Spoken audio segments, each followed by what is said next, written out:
Ini gue lihat-lihat kayak jengkol ya, wangi-wanginya cuma kecil. Rasanya kayak gimana sih? Pakai sambal.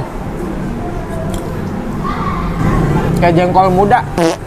Nggak perlu jauh-jauh lagi buat cobain sambal seruit khas Lampung, karena di BSD Tangerang udah ada nih guys. Tuh lihat, dari sambalnya ini aja udah kebayang sih pedas segarnya. Terus kita juga dikasih lalapan ampe sekebon kayak gini. Gila, mantep banget nggak tuh? Pas kesini lokasinya juga cukup luas, nyaman, dan ada ruangan AC-nya juga. Langsung aja sini gua kasih tahu cara menikmati sambal seruit khas Lampung. Pertama, kalian udah dapet sambal secobek gede begini nih. Terus dikasih lalapan sekebon, ada yang mentah dan yang rebus. Bahkan ada julang jaling juga nih yang belum pernah gue cobain. Terus sambal terasi, tempoyak, terong rebus, isian timun, peresan jeruk limo, kuah pindang kita bejak-bejak begini nih. Habis itu semua lalapan sekebon, ikan bakar, bakwan jagung, nasi anget, langsung aja kita tumplekin ke